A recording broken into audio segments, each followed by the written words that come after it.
So when you look at global travel statistics, usually the math makes, intuitive sense. Right, yeah. Like a country has incredible culinary traditions, so people book flights to eat there, or they have ancient architectural ruins and people travel there to walk through them. Exactly. It's a pretty straightforward exchange, right? Geography for an experience.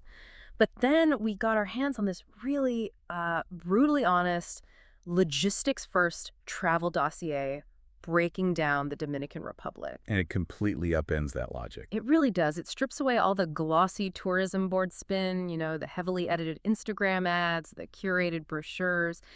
And the very first statistic in this deep dive presents this massive, almost comical paradox. It's wild. In 2025, the Dominican Republic saw 10.6 million international arrivals. For 5 consecutive years, it has been the single most visited nation in the entire Caribbean. Which is just a staggering volume of human movement. I mean, when you hit numbers like that, you are no longer talking about travel in the traditional sense. Right. You are talking about industrial scale logistics. Exactly. But here is the paradox. And honestly, this is the entire mission of our deep dive for you today. According to the research, 80% of those 10.6 million people never actually visited the country. Yeah, they didn't see it at all. They flew there, they slept there, they flew home, but they never saw the real Dominican Republic. I was trying to think of how to explain this, and it's essentially like flying all the way to Paris, Okay. taking a taxi straight from Charles de Gaulle Airport to a simulated French-themed hotel room located literally right next to the runway. That's a great way to put it. Right. And you lock yourself inside for a week to eat generic, mass-produced croissants, and then you fly home and tell all your friends you experienced France. It's a perfect comparison, really, because what we are fundamentally examining here is an engineered illusion. The DR essentially operates with 2 completely different identities existing simultaneously. Side by side. Exactly, side by side.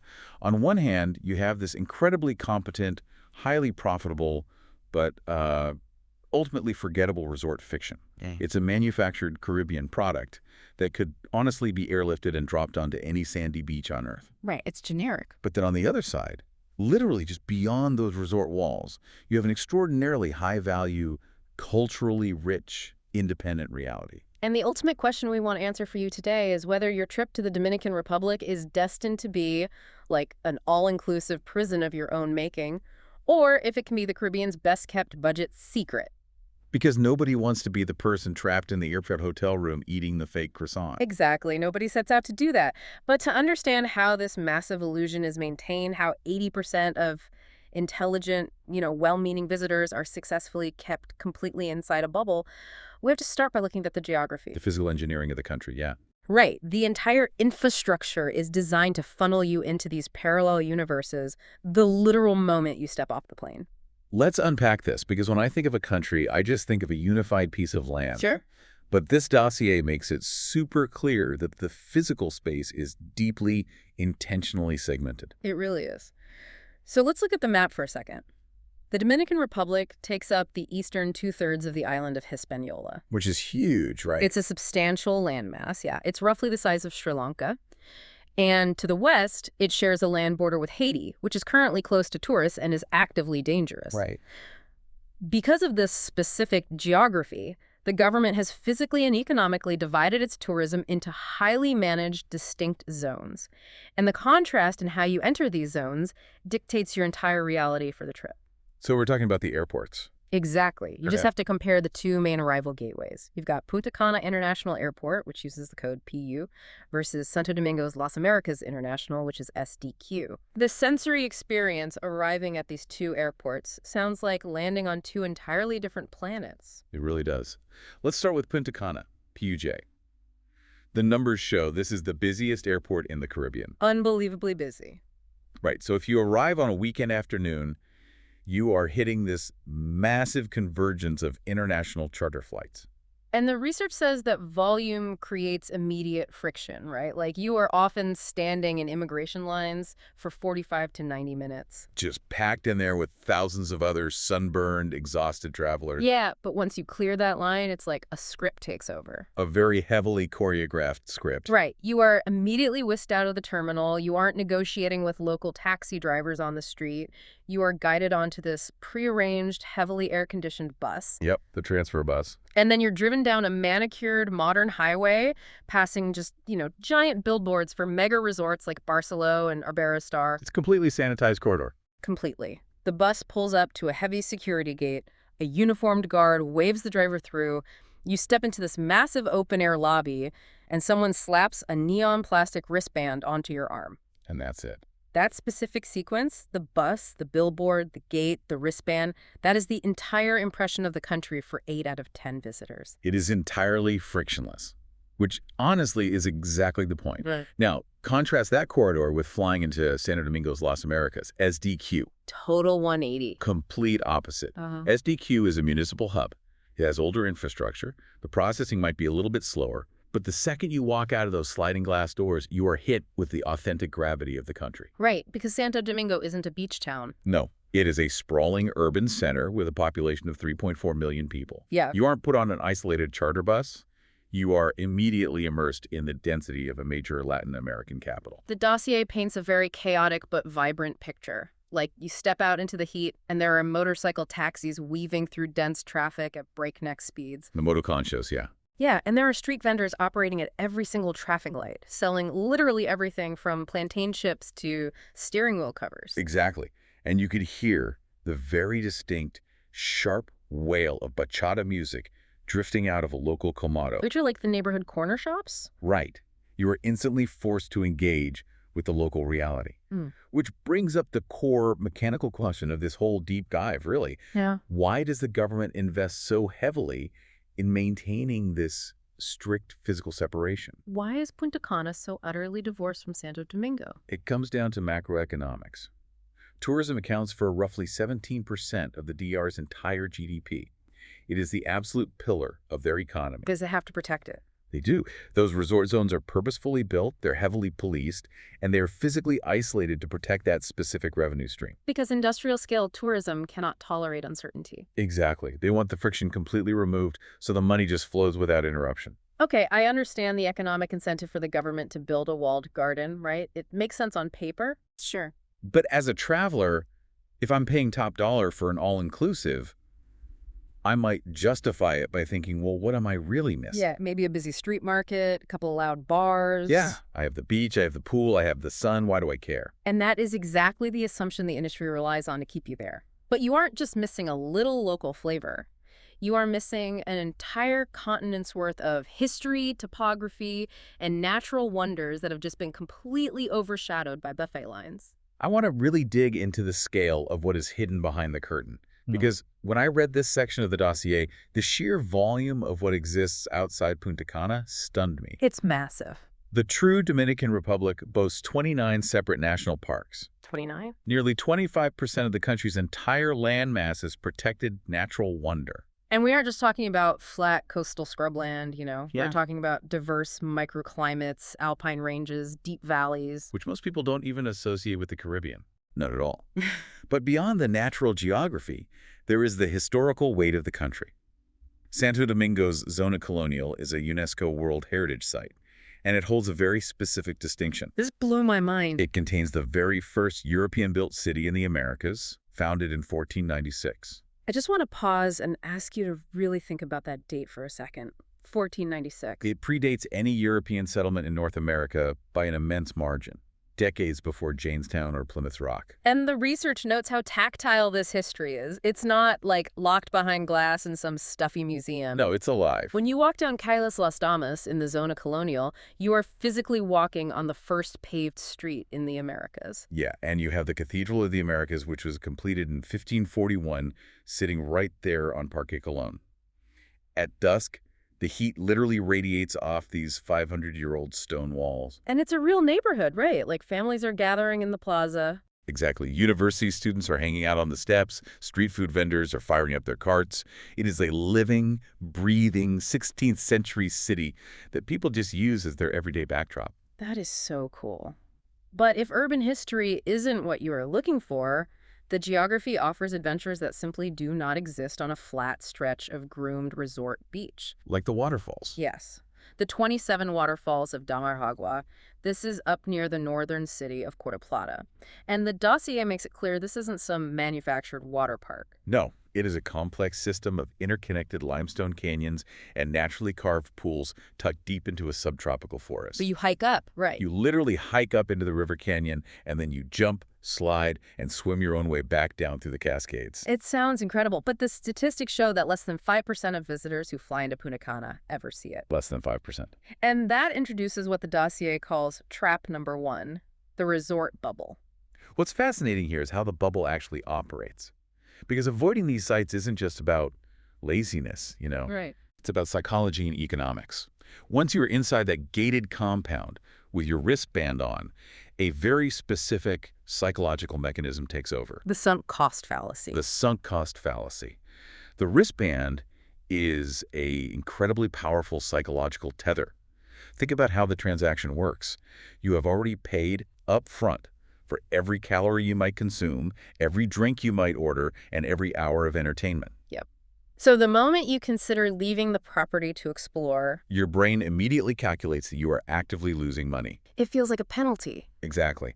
Every single meal eaten at a local restaurant off-property feels like a financial penalty because you are essentially paying twice. Let's walk through that exact thought process. Because let's say I'm sitting by the pool on day 4, I'm a little bored. Sure. I see a brochure for those 27 waterfalls, and I decide I'm going to fight off the sunk cost fallacy and actually go see the country. So I walk up to the resort excursion desk in the lobby. And that is exactly where the bubble enforces its financial wall. Right. Because booking that excursion from the resort desk is going to cost between $90 and $130 per person. Which is steep for a day trip. But the research points out that if you were staying outside the bubble as an independent traveler, walking up to the entrance of the waterfalls yourself, doing that exact same run, costs between $10 and $25. A massive difference. The resort marks it up 2 to 3 times. Why is the margin so massive? You have to look at the supply chain of a resort excursion. The resort doesn't actually run that waterfall tour. They lease that desk in the lobby to a third-party tour operator. Ah, okay. That operator has to pay a huge kickback or commission to the resort just for access to the guests. Then they have to pay for private transport to haul you hours across the country. Because Punta Cana is nowhere near Puerto Plata. Right. By the time you factor in all those middlemen, the price is tripled. The architecture of the all-inclusive package actively penalizes your curiosity. Because their profit margins rely on you staying put. Absolutely. They need you to consume the bulk purchased food and maybe buy a highly marked up souvenir or a spa package on site. Okay, so if we establish that breaking out of this bubble is both mathematically and experientially worth it, we hit the next major logistical hurdle. The calendar. Right, because deciding to leave the bubble is only half the battle. We need to know when to do it. Timing a trip to the Dominican Republic is not just about making sure you get a good tan. No, it is quite literally a matter of financial and physical safety. The travel calendar for the Caribbean is ruthless. It operates on very strict meteorological realities, and the DR is completely subject to them. Let's break down how the year actually functions. Okay. The absolute sweet spot, the premium window for visiting, is between January and March. That's the peak dry season. Exactly. The massive Christmas and New Year's crowds have finally cleared out. The northeast trade winds are consistently blowing to keep the humidity down to a very tolerable level. And most importantly, you have the whale migration. Okay, the whale migration is fascinating. The numbers show that every single year, right in that January to March window, 2,000 to 3,000 breeding humpback whales congregate in Samana Bay. Which is up on the northeast coast. Yeah. It's one of the highest concentrations of breeding humpbacks in the entire Atlantic Ocean. It is a world-class wildlife event, Mm-hmm. and the mechanics of seeing it are incredibly accessible. Booking a local boat tour to get out on the bay and watch these massive creatures breaching costs around $50 to $70. Wow. If you try to get a comparable whale watching experience in Iceland or Alaska or the Azores, you are easily paying 3 to 5 times that amount. And usually in freezing conditions, right? Exactly. You're shivering on a boat in a parka. So January to March is prime time. Then we move into May, which the research identifies as the great shoulder season value. Right. The weather is still largely dry, but the winds start building up heavily on the north coast in places like Tabaret. Which makes it a huge draw for international kite surfers. Yeah, Cabaret is world famous for it. And the prices start to drop as the winter crowds disappear. November's another transitional month. The heavy rains are ending, it's getting drier, and you can find solid pricing before the holiday spike. But then we have to talk about trap number 2. The August bargain. The August bargain. This is so tricky. From August through October, the Caribbean enters peak hurricane season. With September statistically being the absolute most dangerous month for severe storms. And during this exact window, if you go on any major travel deal website or comparison platform, you will see all-inclusive resort rates pushed down to jaw-dropping numbers. We're talking $70 to $100 a night for a full, all-inclusive package. And you will notice they advertise these rates aggressively across social media, almost always without any prominent, clear warnings about the severe weather risks involved. They bury the risk. I was trying to figure out how to explain this because people see those prices and think they've hacked the system, like they're travel geniuses. But it's like buying a luxury convertible at a 90% discount, but the steering wheel randomly detaches. That's exactly what it is. Booking the August bargain is essentially acting as an unpaid insurance underwriter for the resort. Wow. Put that way, it's pretty bleak. Well, they're desperate to offset their massive weather risk, so they give you a dirt cheap room. You aren't getting a savvy travel deal, you're being paid a small premium in the form of a discount to take on their hurricane risk. That is wild. The hospitality industry has fixed costs, staff, electricity, maintenance. Those exist whether the rooms are full or empty. They know that budget-conscious families might save up for years for a Caribbean vacation. So they dangle the carrot. They dangle a $70 a night price tag. They fill those empty rooms during a highly volatile, dangerous weather window, and they generate enough cash flow to cover their base operating costs. But the reality on the ground for the traveler can be totally miserable. You arrive expecting white sand and sunshine, and instead you are met with heavily overcast skies, torrential downpours that last for days. Or, in the worst-case scenario, an actual named tropical storm. Right. What actually happens to these guests if a hurricane hits? Do they just hang out in their rooms?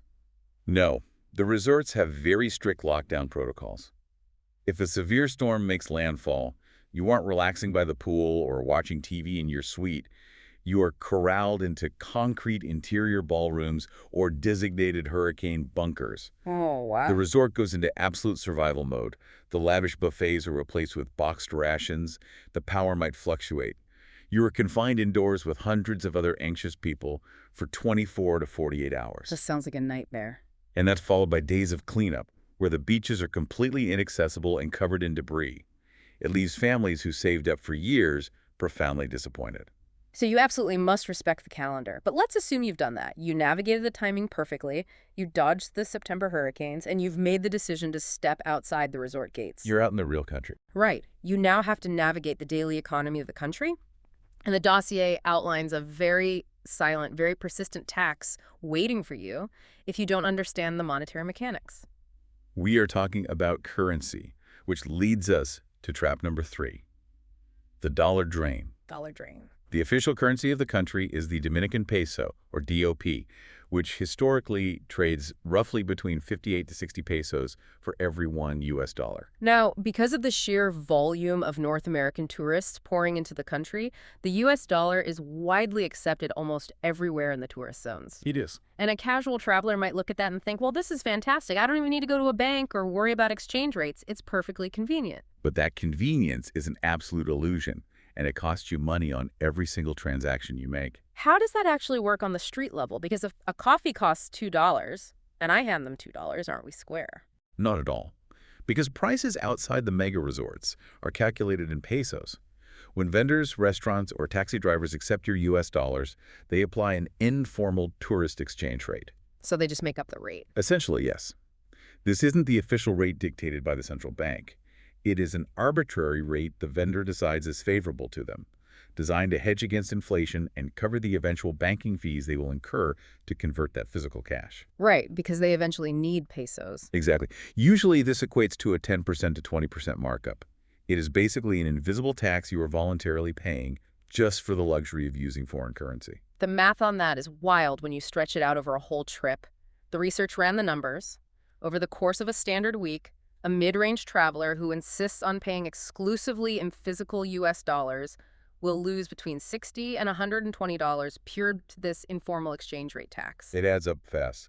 That is literally the cost of an entire night's stay at a boutique hotel, just evaporating from your wallet because you didn't want to use an ATM. And you must be highly strategic about which ATM you use. Right.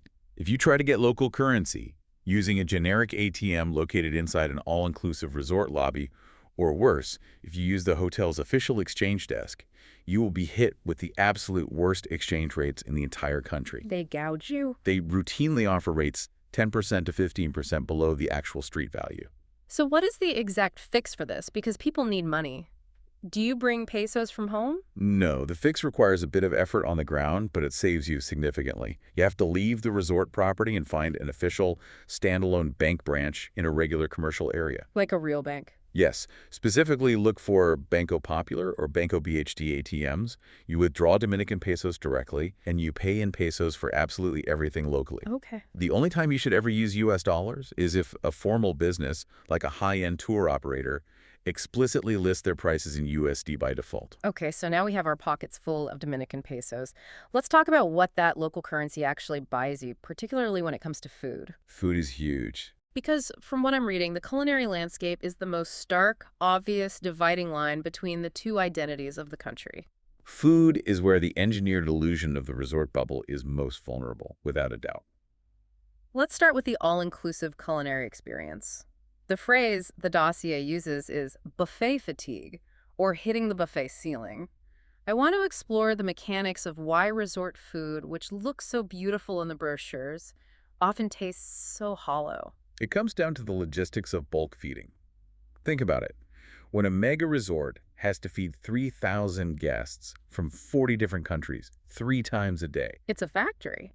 It is. They cannot cook to order, and they cannot heavily season the food. They are forced to cook for the lowest common denominator of spice and flavor tolerance. Right, they can't make it too authentic or someone might complain it's too spicy or weird. Exactly.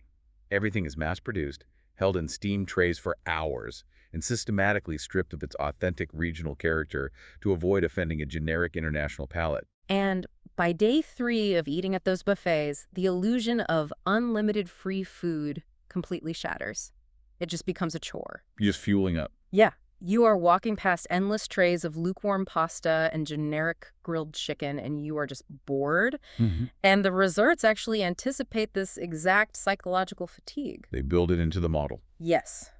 Once you are thoroughly tired of the mediocre buffet, they very conveniently offer you an exclusive a la carte restaurant upgrade right there on the property. And they will charge you an additional $20 to $50 per person for the privilege of eating a steak that should have been included in your all-inclusive rate to begin with. It's basically a tacit admission by the resort that their base packaged food isn't actually satisfying. Absolutely. Now, I want to stop you there because the food aspect is where I think most people get highly defensive about their vacation choices. When I pay for an all-inclusive, I'm expecting convenience. I don't want to think about where to eat.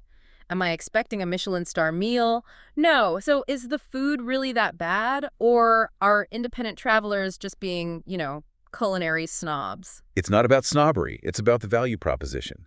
When you step outside the gates and use your freshly withdrawn pesos, you quickly realize you are vastly overpaying for a substandard product. Because the local food is that good. The independent culinary scene in the Dominican Republic is incredibly vibrant. Dominican food, known as comida criolla, is a complex, deep fusion of Spanish colonial influences, indigenous Taino roots, and West African traditions. The descriptions of the local food are amazing. If you go to a local comedor, which the dossier describes as essentially a neighborhood canteen, usually with plastic chairs, a tin roof, and a handwritten chalkboard menu. That's where the real cooking happens. You can order the national lunch dish called la bandera. The flag is the foundational dish of the country. What's in it? It consists of perfectly cooked rice, rich black or red beans, and a deeply flavorful, slow-stewed meat, usually chicken or beef. And it's served with a side of salad or fried plantains. And the crazy part is, a massive, incredibly delicious, culturally authentic plate of la bandera costs $3 to $5. Unbeatable value. Or you can order sancocho. This isn't just soup.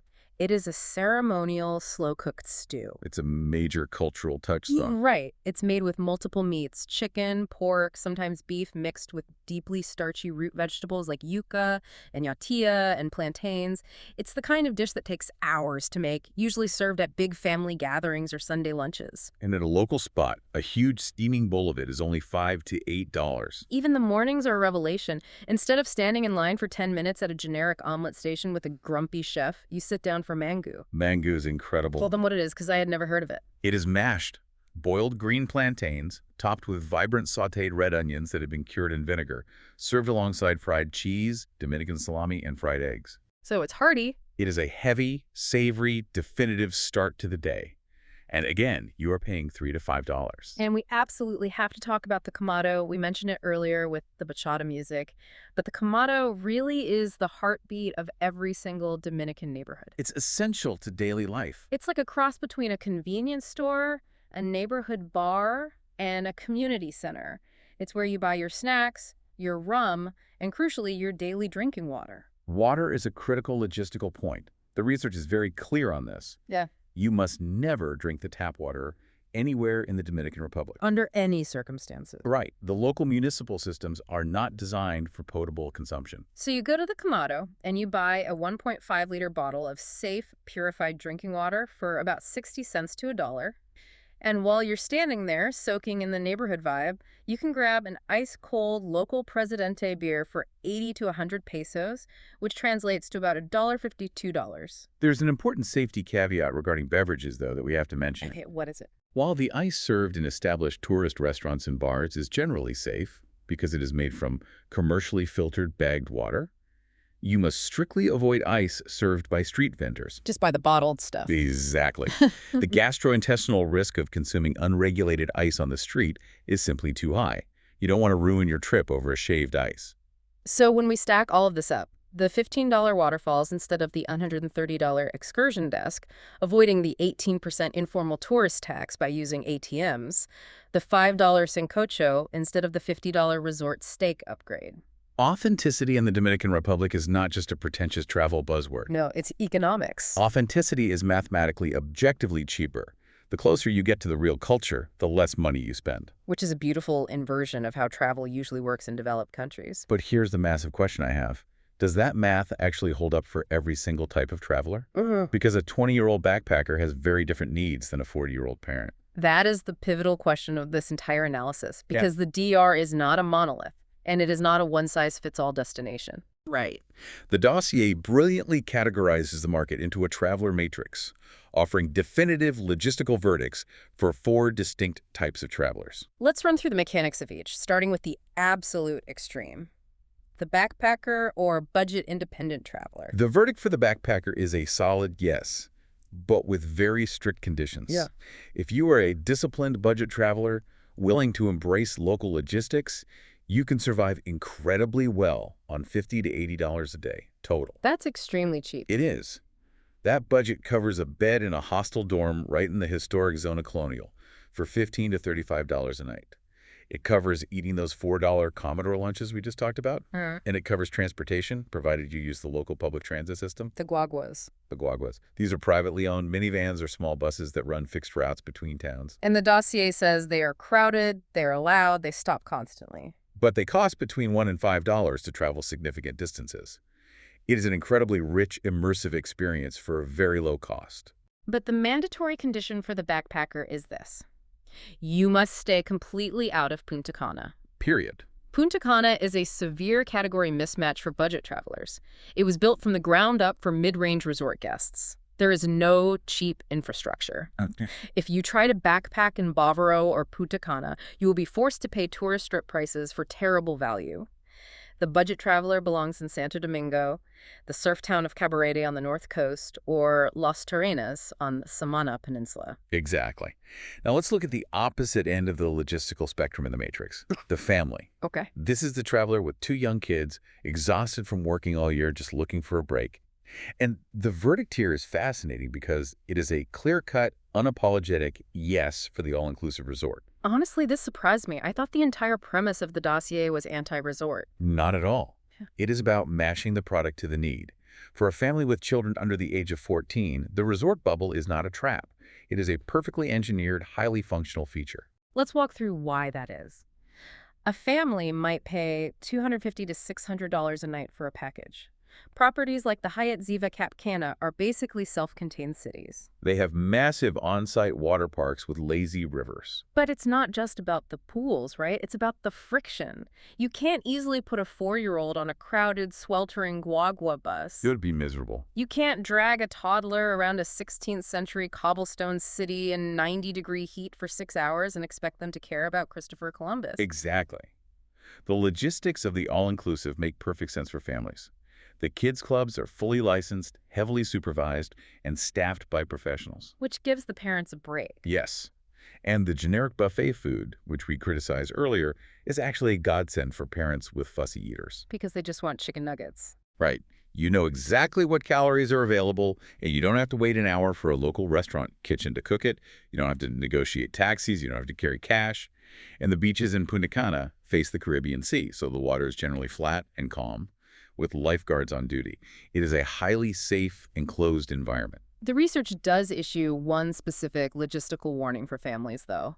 While toddlers and preteens will love the endless loop of the pool and the buffet, teenagers will likely go out of their minds with boredom by day 4 of the same cycle. You have to plan a highly engaging escape for them. You have to break the bubble briefly. Booking a $25 independent trip to a local cenote, like Hoyo Azul, which is a spectacular, deep, natural swimming hole tucked into a cliff base with impossibly blue water, is an essential release valve to keep teens engaged. So that's the family. Moving down the matrix, we hit the third category, the luxury traveler. Okay, the high rollers. And the verdict here is conditionally yes. Mm-hmm. The Dominican Republic has some genuinely staggering luxury properties. You look at places like the Tortuga Bay Hotel. Oh, yeah. These are massive private villas designed by the late Oscar de la Renta, sitting on pristine private beaches, surrounded by world-class championship golf courses. These properties run anywhere from $800 to $2,500 a night. It sounds like the pinnacle of Caribbean travel. It is exquisite in pure isolation. Once you are inside the villa, the standard of luxury is undeniable. But we have to evaluate the regional positioning of that luxury. What does that mean? This requires some serious pushback against the marketing. If a high-net-worth luxury traveler is seeking pure, isolated, pristine exclusivity, the kind of untouched aura you find in Turks and Caicos, Mustique, or Bora Bora, the Dominican Republic actually falls short. Why? Because of the geography and the engineering we talked about at the very beginning? Well, exactly. Think about the physical journey. Right. To get to your $2,000 a night Oscar de la Renta Villa, you have to fly into the massive, chaotic Punta Cana airport. Then you get in a black car and you have to drive down a crowded highway, passing 40 generic mass-market resort gates, passing strip malls and billboards, just to reach your enclave. The surrounding context erodes that feeling of absolute, untouched exclusivity. You are undeniably situated within a massive industrial tourism zone, even if your specific compound has a higher wall and better sheets.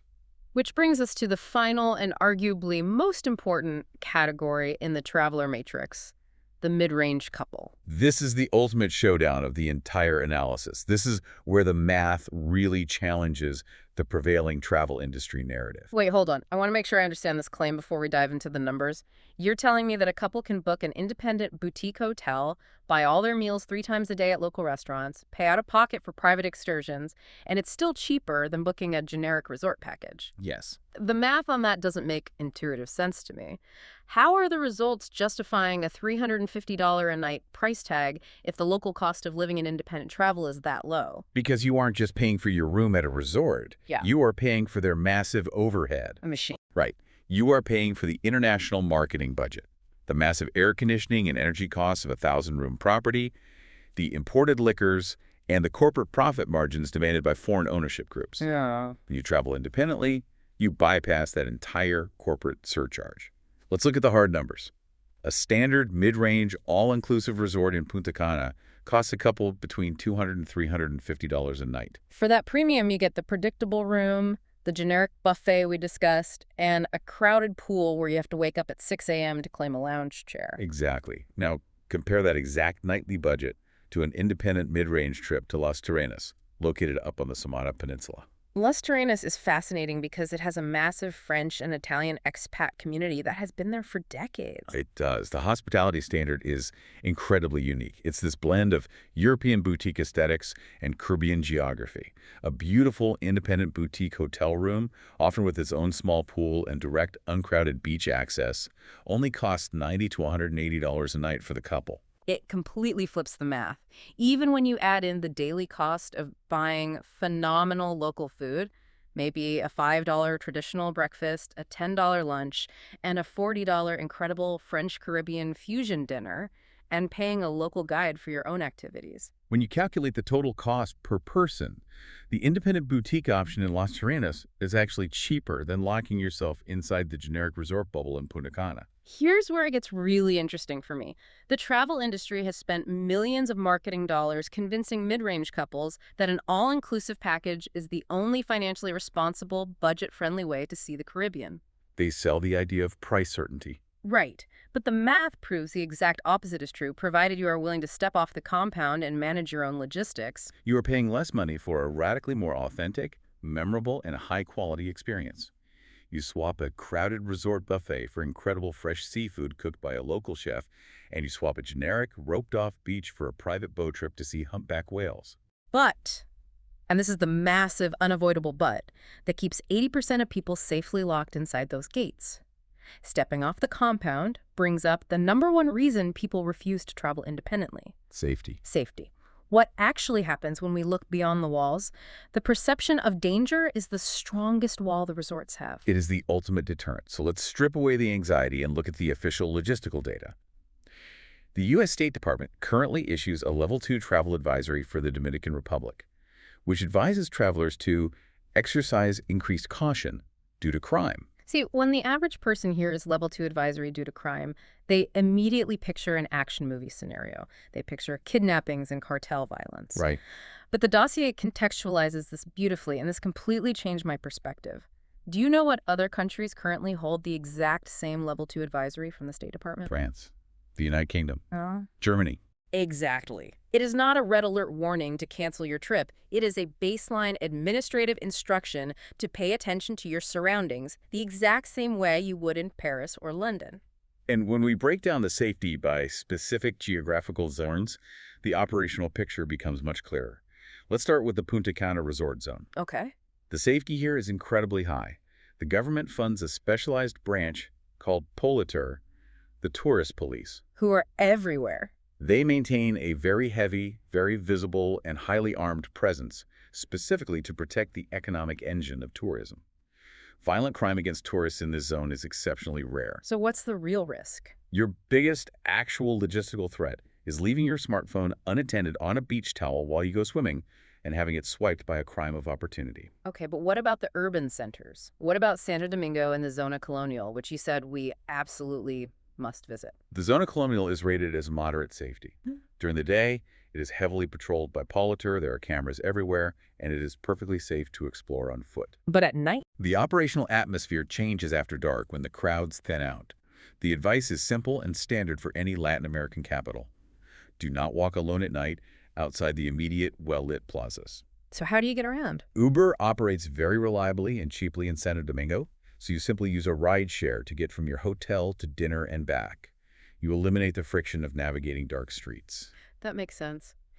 And up on the North Coast, in places like Cabarete or Las Terrenas. The relative safety there is high.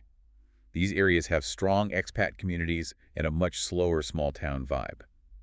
Interestingly, the biggest safety threat in a place like Cabarete isn't crime at all. It's the geography. The ocean. The Atlantic riptides on the North Coast can be incredibly severe. If the beach authorities have red flags flying, you absolutely do not enter the water, regardless of how strong a swimmer you think you are. The ocean is the real hazard there. There is one specific demographic we need to address carefully regarding safety and comfort, and that is the solo female traveler. The research is very candid about the logistical realities here. The Dominican Republic has a deeply entrenched systemic machismo culture. It is a pronounced cultural and societal reality. A solo female traveler, especially walking around the capital of Santo Domingo or near the edges of the resort strips, is going to encounter constant verbal approaches, hissing and catcalling from men. The dossier notes that while this behavior is rarely physically threatening or escalatory, it is culturally systemic, and it can be absolutely exhausting to deal with day in and day out. It requires a thick skin. Yeah, it's a logistical friction point that solo women need to be mentally prepared for, though it does point out that towns with large international surfing or expat communities like Cabarete tend to be much more relaxed and comfortable in this regard. If we connect this to the bigger picture, to truly understand the Dominican Republic's safety profile, it is vital to see how it stacks up against its main regional competitors. Right. If a traveler decides against the DR, where else are they going and what risks do they face there? The research looks at two main alternatives for this type of traveler. First, Jamaica. Jamaica offers a comparable Caribbean island, product beaches, resorts, mountains, and arguably its independent cultural identity. You know, the global reach of reggae music, the Blue Mountains, the incredibly distinct jerk food culture is even more recognizable and accessible to Americans than the DR's culture. It is, but the safety mechanics are drastically different. Jamaica carries a U.S. Level 3 advisory, which explicitly tells citizens to reconsider travel. That's a big jump from level 2. It is. The violent crime rates in non-tourist zones in Jamaica are significantly higher than in the Dominican Republic. So while Jamaica competes fiercely on cultural authenticity, the DR remains a statistically much safer choice for cautious independent travelers or families looking to explore outside the gates. The second alternative is fascinating. Colombia, specifically the northern Caribbean coast around Cartagena and Santa Marta. A phenomenal destination. Right. For that independent backpacker or the mid-range couple looking for deep culture and value, Colombia is a powerhouse. You can travel very comfortably there for $50 to $80 a day, and Cartagena's walled colonial city is absolutely stunning. It is, with incredible food and history. However, the crucial mechanical difference is the infrastructure. Colombia has absolutely no all-inclusive resort market equivalent to the industrial scale of Punta Cana. It just doesn't exist. No. Yeah. If your ultimate goal is to lie on a beach and have a waiter bring you drinks for a week without having to think, plan, or negotiate, Colombia is not the destination for you. It strictly requires a more active, engaged, immersive travel style. So bringing this all together, balancing the mechanics of cost, the geography, the safety data, and the food, we arrive at the final synthesis of what this deep dive has revealed. The two DRs. Exactly. We started with the paradox of the two Dominican republics, and the logistics leave us with a very clear bifurcated reality. If you are a family with toddlers, and what you desperately need is a frictionless, highly predictable, safe week by a pool with licensed kids clubs and immediate access to calories. The all-inclusive resorts in Punta Cana are a world-class, unbeatable product. You pay for the removal of friction, and they deliver it perfectly. But if you are a learner, an explorer, a mid-range couple on a budget, or simply someone who hates the mathematical idea of overpaying for a mediocre buffet while a beautiful, complex country sits just out of view, the real magic is waiting for you. The humpback whales breaching in Samana Bay. The intense heat radiating off 16th century cobblestones in the Zona Colonial. The rich, historic flavor of a $5 bowl of sancocho at a local Commodore. That is the Dominican Republic that actually matters, and it is entirely accessible if you simply understand the logistics and step outside the gates. It all comes back to that opening metaphor of flying to Paris just to sit in an airport hotel room. Yeah. You don't have to eat the generic, mass-produced croissant. You really don't.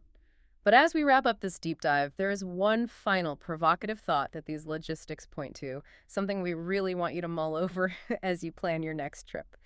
We've spent this entire time talking about what the resort bubble does to your wallet and your personal experience, but flip the perspective for a second. Look at the country itself. Consider the mechanics of the country itself. If a national economy requires 10.6 million visitors a year to sustain its GDP, but the literal architecture of that industry actively requires hiding the actual culture, the actual food, and the actual people from 80% of those visitors. What does that economic model do to a nation over a span of decades? Does this kind of industrial, isolated tourism actually preserve a culture by injecting billions of dollars into the national treasury, or does it simply build a highly profitable, highly policed wall around it? Slowly turning the real historic country into a ghost town while the manufactured simulation thrives on the coast. It's heavy. It is a profound question about the economic footprint we leave as travelers. Every dollar spent is a logistical vote for which version of reality gets to survive and expand. Thank you for joining us on this deep dive. We hope unpacking these mechanics has given you the logistics, the math, and the courage to look closely at your own travel habits. The next time you book a flight, we challenge you. Dare to step outside the bubble. We'll see you next time.